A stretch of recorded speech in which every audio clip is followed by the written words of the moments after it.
Play better how? With what? With what he's given?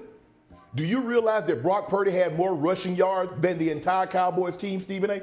Just as much. So Brock Purdy had 56 yards rushing. The entire Cowboys offense had 56 yards rushing. Yeah. Okay, how about this? The Cowboys offense is dead last in red zone offense. They're dead last in rush offense. They're dead last in rush defense. Tell me how you're supposed to win. There hasn't been a quarterback created that can be last in red zone offense, last in rush yards, defense is last in giving up rush yards, and you win how? You put the ball in Dak's hand. Jerry Jones, this is you. You said the buck start with you and you think you've done a great job. You think you've done a great job of giving Dak a running back? You think you've given that team a chance to win with that defense? They gave up 223 yards rushing last night. They gave up 184 against Detroit. They gave up 274 against Baltimore. They gave up 190 against New Orleans. And you think you're going to win what? Their defense isn't good. And people keep saying, oh, our two best defensive players are out. They were in there when they gave up those yards against the Saints. They were in there when they gave up those yards against Baltimore. They were in there against other games when they gave up a ton of yards. The Cowboys stink. They can't run the football, and they're forcing Dak to throw, and he only has one weapon in CD. It's hard to just say all the blame goes here. But there's enough going on with this team to say, okay, this is why they're not winning. This is why they're not winning. That's why they're not winning. There's so much blame, Stephen A., that just pick something. You want to say Jerry Jones in this roster? Okay.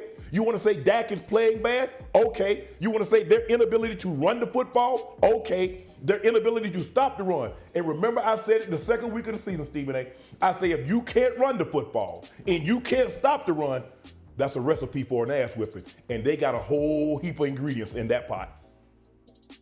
Well, I reckon you're right. So let me throw that out the way first. Okay, let's get that out the way, right?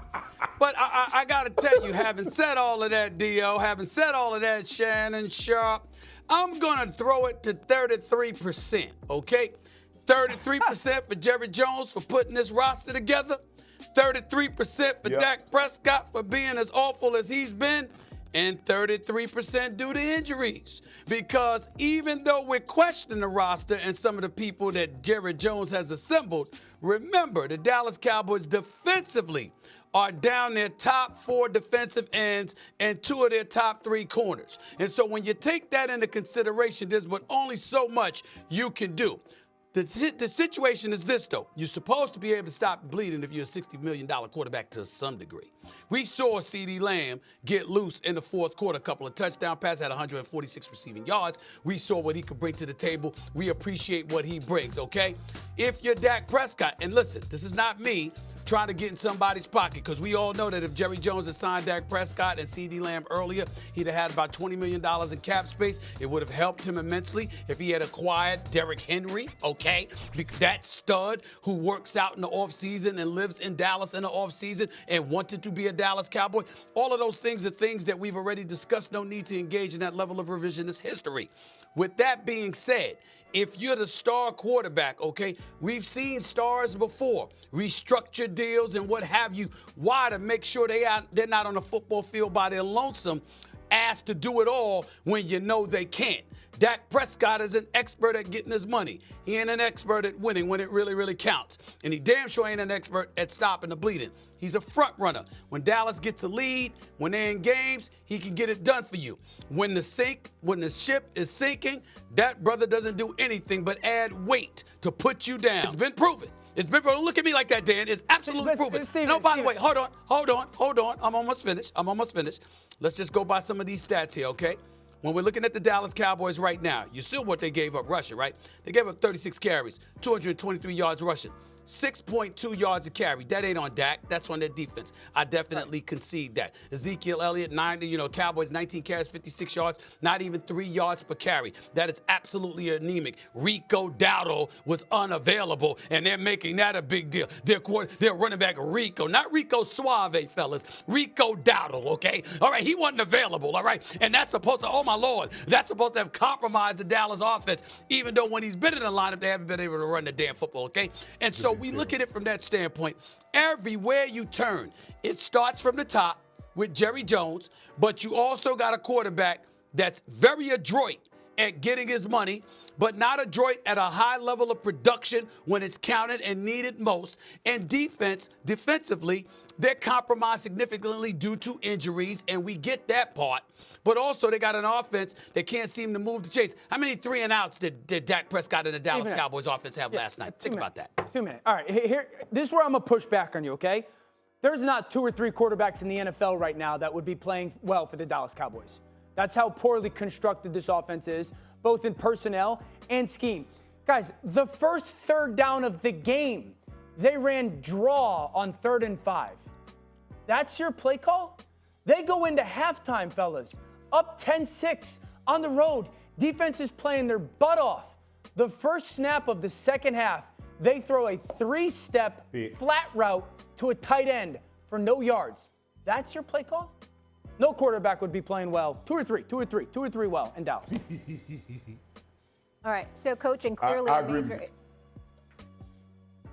Shannon, you No, I agree with you, Molly. I agree. I don't know how many quarterbacks, if you're last in rushing, your defense can't stop the run, and you're not getting the red zone, so you're kicking field goals. The things that I hate the most is that people are going to look at Dak's numbers and say Dak played okay. Look at Dak's numbers before when they were down 17. See, now all of a sudden he don't have anything to lose. He can play free and look at those numbers. But guess what happened when if they got a touchdown, they win the game. What did he do?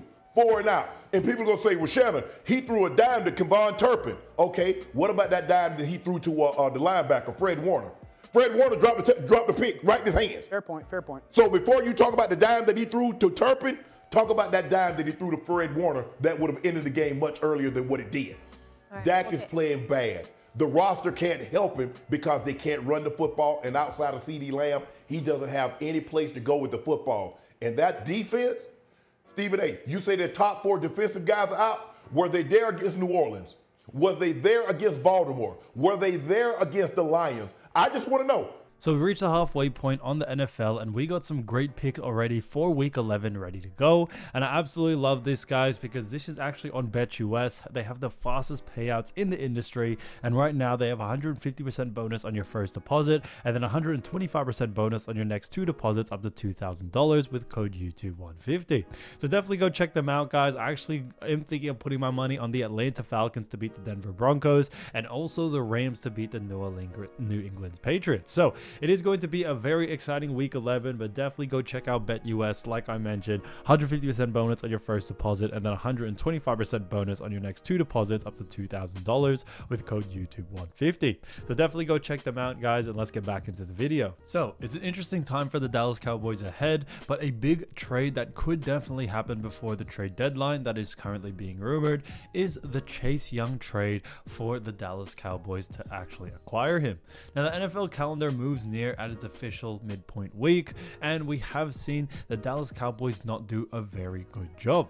Now, almost already some movement has already occurred, namely in the wide receiver market. Last week or 2 weeks ago, New York Jets made a move for former Las Vegas Raiders wideout Devontae Adams, pairing him up with an old friend of Aaron Rodgers. Now, the Buffalo Bills then got involved, acquiring Cleveland Browns receiver Amari Cooper to add to their defense, and that trade remains eerily familiar to Dallas Cowboys fans who remembered their team making the mid-season move for him in 2018. And then came the Chiefs trading for DeAndre Hopkins from the Titans and left in the dust. A once aggressive moving mindset is now a distant memory for the Cowboys, who seem content to sit on their current roster, gearing up for the second half of the season.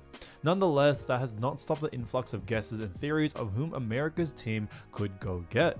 The latest name on this laundry list, New Orleans Saints edge Chase Young. Now, Bleacher Report's Christopher Knox pegged the 5th-year player as a potential fit for the injury-riddled and struggling Dallas defensive front. Now, the Dallas Cowboys, who are dealing with injuries of DeMarcus Lawrence and Micah Parsons, should also be interested. Cowboys offensive line coach Jeff Zanonia coached Young with the Commanders in 2022 and 2023, Knox said. While there are currently certainly connections and reasonings in favor of the Cowboys enhancing their defense, there is also one other those national media perfect trades that doesn't make a team's reliability into consideration. In short, this would be an odd change of course for a team with strict blow it up plans, assuming the Saints would actually want any real value in return. Jerry Jones has made his position clear on matter and said whether he truly believes it or not, sided with the group the Cowboys have available, but beyond the blow it up strategy, a fit for Young in Dallas is hard to imagine. Again, unless a former defensive rookie of the year who has yet to recapture that level of play is shipped to Dallas essentially free of charge. So this honestly would be a fantastic move for the Dallas Cowboys, especially the way they have been performing as of lately.